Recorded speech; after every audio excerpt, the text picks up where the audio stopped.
बिहार में आगामी विधानसभा चुनावों की सरगर्मी के बीच असदुद्दीन ओवैसी की पार्टी ऑल इंडिया मजलिस-ए-इत्तेहादुल मुस्लिमीन ने विपक्षी दलों के महागठबंधन इंडिया के साथ चुनाव लड़ने का फैसला ले लिया है। ओवैसी की पार्टी ने बिहार में राष्ट्रीय जनता दल यानी कि आरजेडी और कांग्रेस के साथ महागठबंधन में शामिल होने की इच्छा जताई है। हालांकि सवाल उठ रहे हैं कि क्या एआईएमआईएम की ये पहल सच में एनडीए के खिलाफ एकजुट विपक्ष की मंशा से की गई है या फिर ये केवल राजनीतिक चाल है ताकि ओवैसी की पार्टी पर बीजेपी की बी टीम होने का आरोप से खुद को अलग दिखाया जा सके। दरअसल एआईएमआईएम की बिहार इकाई में हाल ही में आरजेडी और कांग्रेस के कुछ विधायकों से संपर्क किया ताकि असदुद्दीन ओवैसी की महागठबंधन में शामिल होने की इच्छा को दोनों ही दलों के शीर्ष नेतृत्व तक पहुंचाया जा सके, लेकिन अब तक इन दोनों ही दलों के निर्णायककर्ता की ओर से कोई जवाब नहीं आया है।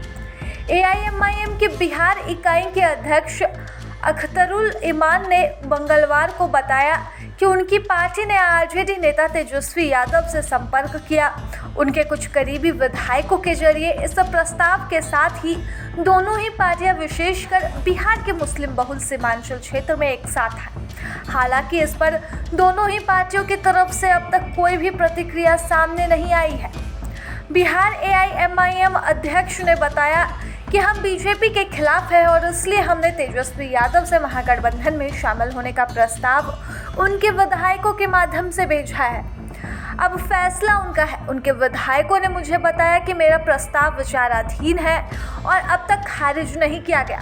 हालांकि अख्तरुल इमान ने इस बात पर जोर दिया कि उनकी पार्टी बिहार चुनावों के लिए आरजेडी और कांग्रेस से गठबंधन चाहती है, लेकिन उन्होंने यह भी जोड़ा कि अगर यह गठबंधन नहीं होता है तो एआईएमआईएम को आरजेडी को नुकसान पहुंचाने के लिए दोषी नहीं ठहराया जाना चाहिए, जैसा कि तेजस्वी यादव पहले असदुद्दीन ओवैसी को बीजेपी की बी टीम कहकर आरोप लगा चुके हैं। एआईएमआईएम के नेता के बयान को बीजेपी की बी टीम कहे जाने के आरोपों से खुद को साफ करने की कोशिश जैसा लग रहा है। ऐसे में महागठबंधन के हिस्सा बनने के एक प्रस्तावित इच्छा एक राजनीतिक रणनीति के रूप में भी देखी जा रही है ताकि मुस्लिम वोटरों को संदेश दिया जा सके कि एआईएमआईएम ने तो गठबंधन करना चाहा, लेकिन तेजस्वी ने खुद मना कर दिया। 2020 के बिहार विधानसभा चुनाव में ओवैसी की पार्टी एआईएमआईएम ने कुल 18 सीटों पर चुनाव लड़ा था, जिनमें से 5 पर उसने जीत हासिल की थी। 2020 में सबको चौंकाने के बाद ओवैसी अब एक बार फिर से बिहार में अपनी ताकत दिखाने की तैयारी में है। बिहार में मुस्लिम आबादी तकरीबन 18% है।